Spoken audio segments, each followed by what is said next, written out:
Hi guys, it's Michelle, and today's video is going to be yet another pop culture conspiracy theory video for you guys. If you guys know anything about me, y'all know I love pop culture. I obviously love conspiracy theories. But putting the two together is just very exciting for me. Obviously, unless you live under a rock, you know that there is a lot going on in the pop culture world right now. We're gonna deep dive into all of it. So without further ado, let's get into it. All right, so the first theory we're gonna be talking about is Sam Smith's performance at the Grammys. So there has been so much talk around Sam Smith and Kim Petras' performance of Unholy at the Grammys this year. It's been kind of insane. As soon as something like this happens, the same reaction always follows. Obviously, the song is called Unholy, so the theme of the performance was a little bit like devil vibes, satanic vibes, which leads people automatically to assume that this proves that the Illuminati is real, that all of Hollywood worship the devil. Every time that some performance has some like devilish undertones, to say these were undertones, I was like kind of an understatement, like it's literally a devil themed, but I see the same thing with the Lil Nas music video where he's literally dressed like a devil. At this point, I don't know why people believe that it is a symbol that they're in the Illuminati, or that the Illuminati is real, or that everyone in Hollywood worships Satan. Is it a possibility? I guess, but you know how I feel about celebrities being in the Illuminati, and honestly, maybe it is their record companies that pitch out these ideas for these performances and these music videos to be satanic because that's the message that they're trying to push forward. I don't know how much I exactly believe that, but a theory that I find more interesting as to why so many celebrities have satanic or demonic bits and pieces in their music videos or performances is to get people talking. To me, this is such a simple strategy. In the same way, we've seen it with Katy Perry, we've seen it with Lady Gaga. So many different celebrities have these performances or music videos where it gets people talking and saying, oh my gosh, they're devil worshippers. It's basically just like a whole word of mouth situation spreads all over the internet. It pisses off the really conservative Christian people off a lot, to the point where they're talking about it on Fox News, which is like just so embarrassing. Like, it's probably not that deep. I'm not gonna sit here and say that all of these people aren't devil worshippers because I don't fucking know. But I will say the Church of Satan said that they were underwhelmed by Sam Smith and Kim Petras' performance, which I'm just like, bitch, what? Something that I think is a little bit more of a logical conspiracy theory, like I said, not claiming that the Illuminati isn't real, and you know that I just personally don't believe celebs are like a part of the Illuminati. I would say they're more a face for them. So I guess that does make sense to think that like, okay, their record labels push out this idea and the stars are like, yeah, that sounds cool, like whatever. But something that I think is a little bit more interesting, these celebrities do it on purpose because they know people are gonna get the conspiracies going. It's clearly a thing that they're aware of. Obviously, Sam Smith, Kim Petras, they're aware that they're talking about this right now. In my opinion, I feel like it makes a little bit more sense just given what we know and what we don't know. A conspiracy that I find to be interesting about this topic is these celebrities specifically do devil, Illuminati like related things in their music videos and performances to get people talking about it, to just get the word of mouth train flowing, getting people being like, oh my god, did you see Lil Nas's music video? He's clearly a Satan worshiper, and then people are gonna go obviously watch it to see what the hell everyone's talking about. To me, it's just a very simple like marketing tactic in a way, in the same way, but to a different extent. You've ever seen, I'm sure you have, the TikToks of people who will be doing just a regular TikTok video about something completely different. Like say they're doing a makeup video, but then somewhere in the background, there's like demon looking thing, like, or some creepy person, but it's fake. The reason that it's there is because then it's getting people to comment being like, oh my god, did you see that in the background? But it's so minute. People might not even realize that there was something in the background until they read the comments. And then it just makes all of the comments about that, makes people tag their friends, like the post. It basically just brings more traction to the post and more engagement, which is essentially going to make the post more popular and more chance of going viral. I think the Kardashians do the exact same thing with Photoshop. I still believe this 100,000% that celebrities, especially the Kardashians I've seen it with, pay people to badly Photoshop their photos in a certain way, because these obvious Photoshop fails, like I said, are gonna get people commenting on it, commenting about it, tagging their friends, just gaining a ton of traction to the post and ultimately making the post more viral. I mean, it's a pretty smart tactic if you think about it. It is quite manipulative, but I kind of think that celebrities putting in, you know, things in their music videos or their performances that people are going to talk about is another example of a marketing tactic. Like, do I think Sam Smith and Kim Petras were like, let's do this satanic, you know, performance so that we can brainwash everybody into being a Satan worshiper? Like, no. And could I be wrong? Yes. Do I think I'm wrong? No. I don't. I mean, the song is literally called Unholy. Like, it didn't inspire me to go worship Satan, but maybe that's just me. I feel like Sam Smith, Lil Nas, like their performances were more so obvious and so on the nose that I feel like it's not really brainwashing anyone. It's, you know what I mean? Like, I feel like it's not a subliminal message. It's a clear, direct message. It's like, that's why it's not to be taken so seriously. When it's a subliminal message, that's when I think things are a little bit creepier. If you guys want me to do a whole video on subliminal messages that I've seen in music videos or performances, let me know, because I think that's more interesting. But something that's so on the nose, like the song is literally called Unholy.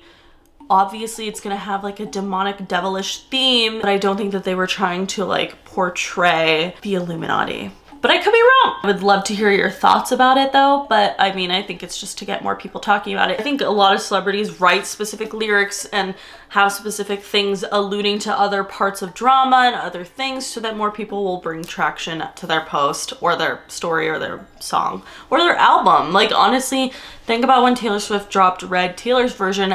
Everybody wanted to listen to it because there were so many more songs about Jake Gyllenhaal and everyone wanted to know the tea. That's all I gotta say. I think that it's interesting marketing tactic, but let me know what you guys think.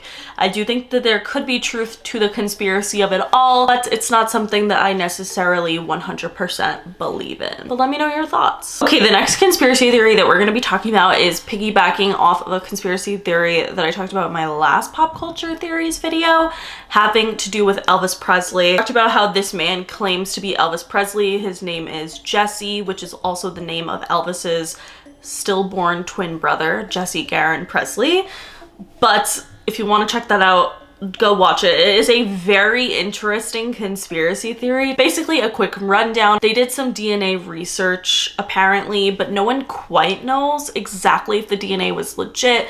But it came allegedly from two of Elvis's cousins on both sides, his maternal side and his paternal side.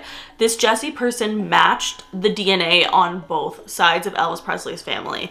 Meaning, since Elvis had no living siblings, the only person who would be able to match both sides of Elvis Presley's DNA would be Elvis Presley himself. And again, if you want the in-depth, go check out the other video. A lot of you guys commented on it and pointed out to me that, of course, someone else who could match this DNA sample of both Elvis's paternal and maternal side of the family would be a twin brother, which Elvis did have a twin brother named Jesse Garen Presley who was a stillborn. But what if he wasn't? This theory I've been kind of thinking about in the back of my head for a while after I did that video, just reading your guys' comments, doing more research, and also doing like my whole separate video on Elvis, life that he was born into, which was a very poor situation. He lived in the tiniest little one-bedroom home in Tupelo, Mississippi. That's where he was born. His parents and him shared a bed. They had no money, they were really struggling. And what if they couldn't afford two children? They barely could afford one. What if when Gladys found out she was having twins, which would be when they were born, I think. I feel like at that time, I don't think that there was technology to see that you were having twins.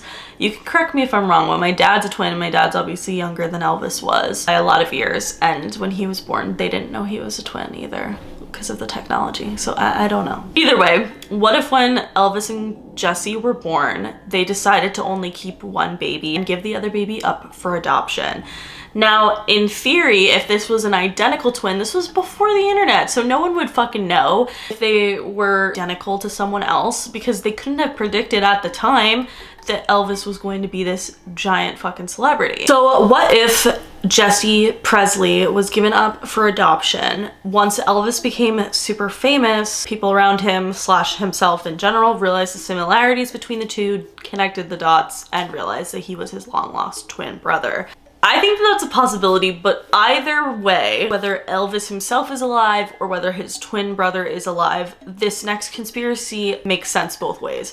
And it has to do with Priscilla Presley. So obviously, Lisa Marie Presley recently tragically passed away on January 12th of 2023. And the Presleys in general had been considered to be a close family. You could see lots of pictures of Priscilla and Lisa Marie's children. It seemed like a big happy family. They would go to Graceland together a lot, commemorating Elvis, and so forth. However, once Lisa Marie passed away, Priscilla Presley is no longer speaking to her granddaughter, Riley Keough, and we're gonna talk about why. Priscilla has been running Graceland pretty much since the day that Elvis died. Graceland and the estate of Elvis Presley was left in the hands of Lisa Marie, but she was only 9 years old at the time, so it was just kind of came up with for Priscilla to run Graceland until Lisa Marie was 25 years old. Priscilla Presley really completely transformed Graceland into an empire, ended up making Graceland a lot of money and being able to preserve it in the way that she believes Elvis would have wanted. After Lisa Marie turned 25, Priscilla still remained the trustee on the estate. Lisa Marie kind of let Priscilla handle everything, but in 2016, Lisa Marie removed her mother from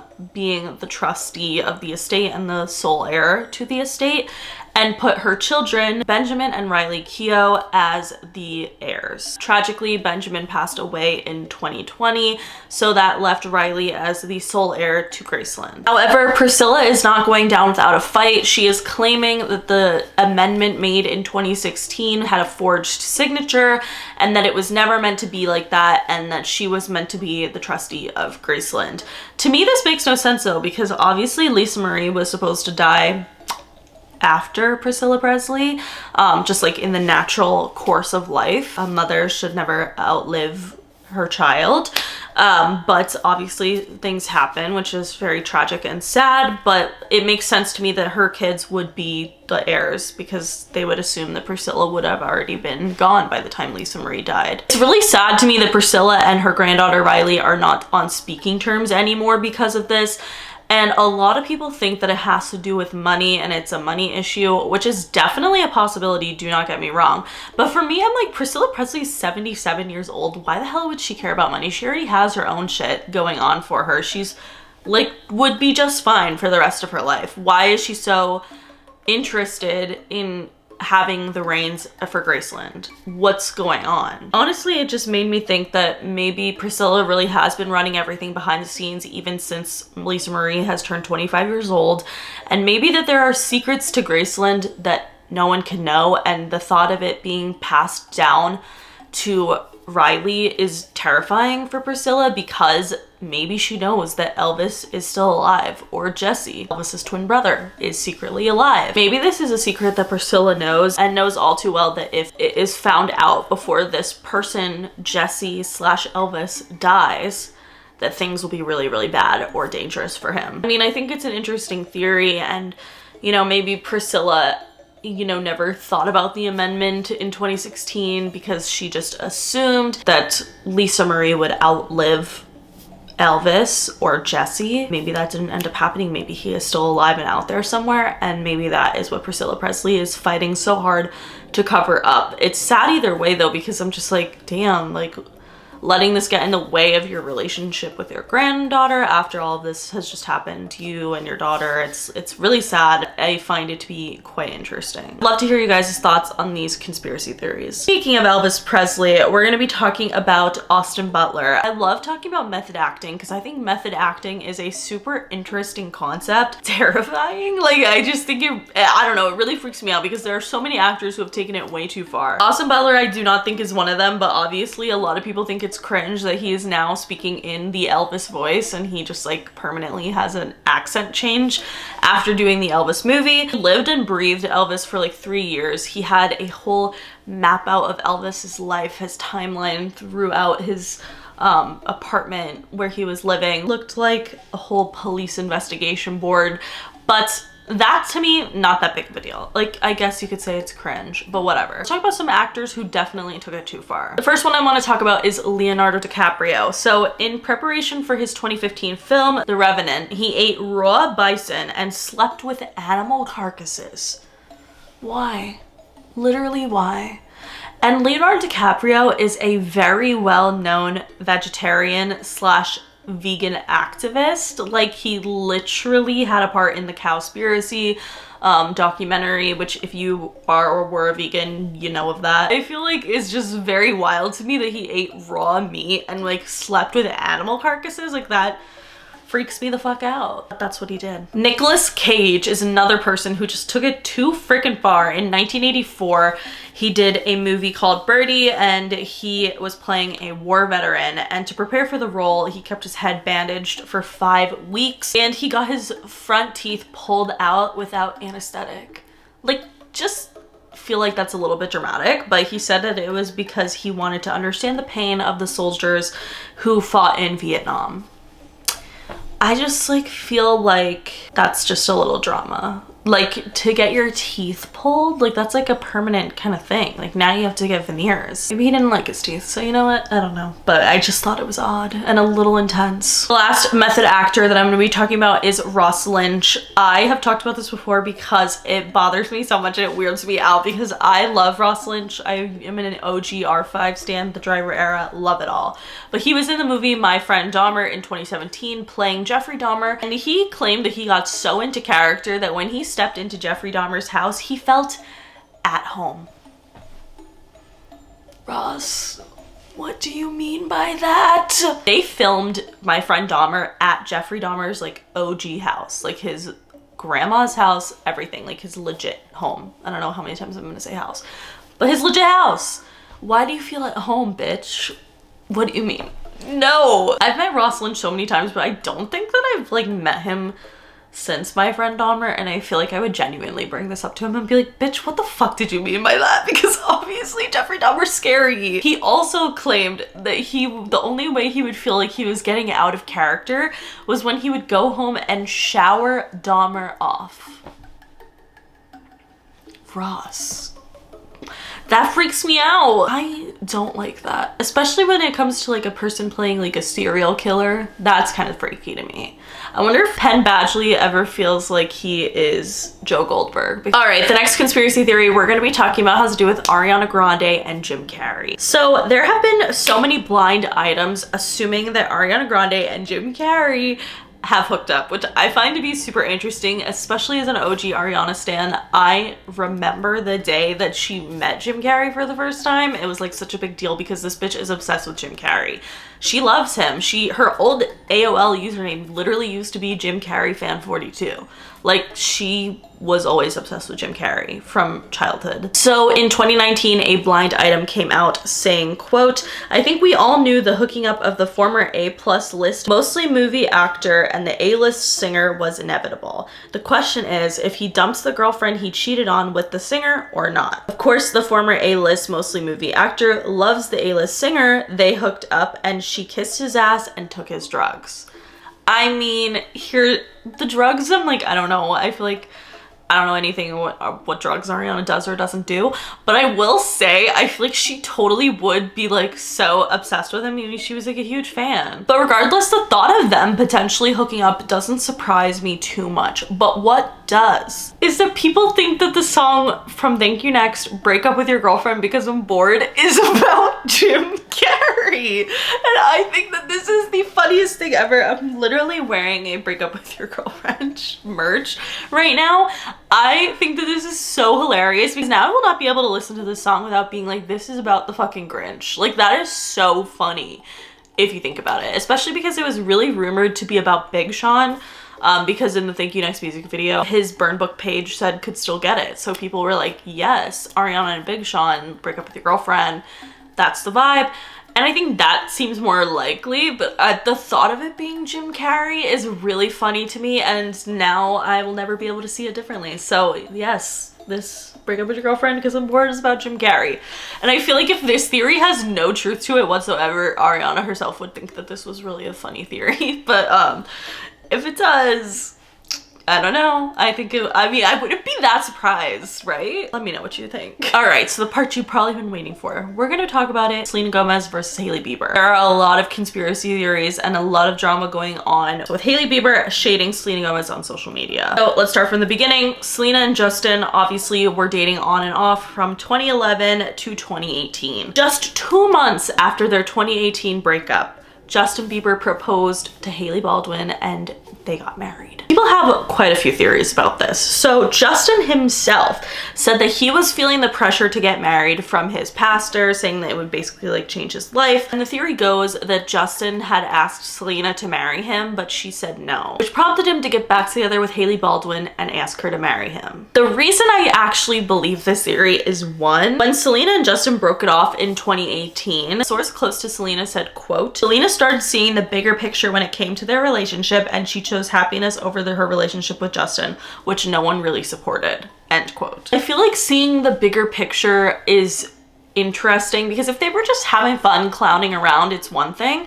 But if Justin was like, hey, I want to marry you, I feel like it would get Selena's wheels turning and being like, okay, like, do I want to marry this person? Do I deserve better than this? Just gets people thinking about the bigger picture. I feel like there's nothing more definite than that, right? Second thing that makes me believe this theory is that Justin himself claims that his marriage to Hailey Bieber was somewhat of an arranged marriage. I think because she was raised Christian and I think they found out that like, I think it was an arranged marriage, I'm pretty sure. I'm not, looking back now, I'm like, it was definitely an arranged marriage. Like they set this whole thing up. No, but since like, you know, she was raised Christian, she's like, oh, I want to, you know, introduce you to Justin and his mom. You know, aww, they have similar values and believe the same thing. We think you guys will be good friends. It was definitely an arranged marriage now that I'm thinking about it. Goodness gracious. And this is so true if you look at the freaking evidence behind this and all of the times that Hailey Bieber has been a fan of Justin for so long, which I think is weird because obviously it puts a dynamic that can never be changed, really. Like, you will always have Justin on somewhat of a pedestal. Also, to be fucking fair, if someone ever proposed to me after breaking up with the love of their life, just 2 months later proposed, I would say absolutely not. Regardless, we're gonna get into Hailey Bieber being a fangirl later. But first, we're gonna talk about how they got married in September of 2018. This is only a few months after Justin and Selena broke up. He was already married to someone else. It was all very quick. They didn't have their actual wedding ceremony until a year later. In 2019, and that was like when they had the whole party with all their friends and family. But let's get into the drama of what's happening now. So basically Selena Gomez was getting a lot of body shaming comments because a lot of pictures of her came out from her trip to Cabo where she was wearing a bathing suit. She looked amazing, but a lot of people were being bitches about it and essentially body shaming her. And Hailey Bieber posted a TikTok around the same time with Kendall Jenner and Justine Skye lip syncing to the audio. I'm not saying she deserved it, but I'm saying God's timing is always right. And a lot of people think this was shade directed at Selena. When people began speculating this, a lot of Selena Gomez fans made videos about it on TikTok, and Selena actually commented on one of them saying, quote, "It's okay, I don't let these things get me down. Be nice to everyone." And Hailey Bieber herself also commented saying, quote, "I never comment on this type of thing, but we were just having a girls' night and did a random TikTok sound for fun. It's not directed at anyone." And then last week, Selena Gomez posted on her TikTok joking about how she laminated her eyebrows too much, accidentally laminated my eyebrows too much. And then Kylie Jenner posted a story with the text over her eyebrows saying this was an accident. And also Kylie posted a screenshot of her and Hailey Bieber on FaceTime zoomed into their eyebrows, which people again thought was shade at Selena. However, Kylie commented on the TikTok assuming that Kylie was throwing shade at Selena, saying, quote, "This is reaching. No shade towards Selena ever. I didn't see her eyebrow post. You guys are making something out of nothing. This is silly." To which Selena responded saying, quote, "Agreed at Kylie Jenner. It's all unnecessary. I am a fan of Kylie." I don't know whether or not I believe that necessarily these are proof that they were shading Selena, that Hailey was shading Selena in general. I don't know. I can't speak on that. One video that I saw in particular pointed out all of the weird shit that Hailey had copied Selena for, and honestly it was really weird, so I'm just gonna play it here. This is all the proof that Hailey Bieber has been stalking Selena Gomez her entire life. But we need to talk about this. Okay, so if you didn't know, young Hailey Bieber was actually a fan of Selena Gomez. And she was a stan of Justin and Selena's relationship, to the point where she would tweet about it all the time. Things like, I don't care what anyone says, but Justin and Selena together is the definition of a teenage dream. She even would DM other stan accounts and find out where Selena and Justin were staying and literally just show up. And somehow she was able to go from being an obsessed fangirl to literally replacing Selena. And she's been copying Selena Gomez ever since, and it's actually insane. Selena posts a black and white music video with her friends to Call Me Maybe, and Hailey does the exact same thing. Selena is seen wearing something, and Hailey of course has to wear it too. There's some more. Selena starts a cooking show where she cooks in her own kitchen, and Hailey starts her own show with the same premise. Oh, and Hailey of course had to edit in a chef cam too. Selena's beauty brand did a texting ad campaign, and weeks later Hailey's brand does the same thing. Selena created the Rare Impact Fund where 1% of proceeds were donated, and then Hailey creates the Rhodes Future Foundation where 1% of her sales are also donated. Selena got a cursive G tattoo behind her ear for her sister Grace, and then Hailey also gets a cursive G behind her ear, but we don't know why. These are Selena's best friends, Raquel, Ashley, and Courtney. And Hailey follows all of their accounts and then proceeds to hang out with them. And keep in mind, these are normal people, not celebrities. For Hailey's wedding with Justin, she had to hire the same makeup and nail artist that Selena always uses. And this last one, I think, is the most insane one. When Justin and Selena were dating, Justin got her a J-shaped ring that was on her ring finger. And on that same hand, same finger, Hailey gets a J tattoo and a bling that makes it look like a ring. To me, the one that really gets me is the fucking tattoo. Like, why does she have a G tattoo? Still no one knows. And why, even if, like, just the same placement, it's just so weird. It is weird at this point. I feel like she low-key is copying Selena. And if you think about it, I personally, like, speaking from my life experience, if I was dating my celebrity crush who had just broken up with their long-term girlfriend, who I was following their relationship, as you can see, Hailey has followed their relationship throughout it all, tweeting about it and so forth, I would be super insecure about their relationship. And I don't know, like, I feel like it's kind of natural to, like, want to kind of copy them or, like, emulate obviously something you think that they like, especially when you feel like you are also seeing posts of people talking about how Justin doesn't treat Hailey the same way that he treated Selena, and it's like in a negative way. I think that would get to anybody. Like, honestly, like, I'm not defending Hailey for doing it, or if she was genuinely shading Selena for getting hate comments about her body, that's obviously super fucked up.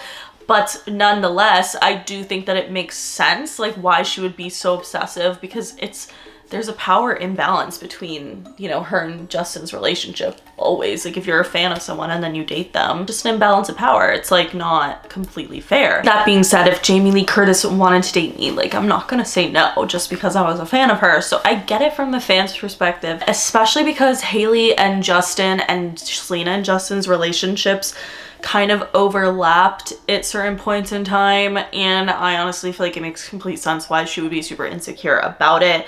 Do I think you should enter a marriage being insecure about something? Like, obviously not. People have come to the conspiracy theory that I find pretty interesting, which is that perhaps Hailey and Justin's relationship was a little bit more set up than we even thought. Like, of course, we talked about how, like, the whole arranged marriage, we played Justin's clip of him talking about it, which is obviously interesting in itself. Hailey herself maybe had a little bit something to do with getting together with Justin. So TikTok user posted a TikTok essentially saying, quote, Hailey's friends taking Selena on a trip to Dubai for New Year's Eve that Hailey could spend time with Justin Bieber. And this is somewhat true. Kendall Jenner and Gigi Hadid were in Dubai with Selena Gomez, which I think is odd because obviously Kendall is Hailey's best friend. But while they were hanging out in Dubai, Justin and Hailey were spending New Year's Eve together. So people think that it's a conspiracy that Kendall specifically invited Selena so that she would not be with Justin on New Year's, that Hailey could have her time alone with him. This is a pretty popular theory, but what's even more interesting is apparently Kylie Jenner saved this TikTok, adding it to her favorites. Over there to the right is a video I made in October about like 4 months ago. And I remember Kylie Jenner had saved it. This screenshot is where I show my best friend that Kylie Jenner saved my video. I don't know what I think about all of this. What I will say is that, like, I think the situation is weird. Whether or not I feel like Hailey was throwing shade at Selena, I don't know. I can't, like, speak on that, but, like, Me using my Rare Beauty blush. I don't know. Like, I just feel like how I feel about it is just weird. It's weird. I think that the whole situation is odd. There's honestly just so many instances and so many coincidences to the point where it's starting to make me feel like they aren't coincidences, if you know what I mean. And that Hailey really does shade Selena, and her friends do as well. But also, like, they kind of set her up in certain ways, like the Dubai trip. I don't know. I think that it's all interesting overall. I would love to hear your conspiracy theories surrounding the situation. Do you think they're gonna get divorced? Do you think they're gonna have a baby? What do you think is gonna happen? Do you think Selena and Justin will end up together? I just feel like Selena's chilling on her own. She's fine. She's doing great. I love Rare Beauty, and I'm a Wizards of Waverly Place stan overall. But either way, that is it for today's video. If you guys liked it, please give it a big thumbs up. Let me know in the comments below what you guys think about these conspiracy theories. But make sure you follow me on Twitter, TikTok, and Instagram, and subscribe for new videos every week. And I will see you guys later. Bye.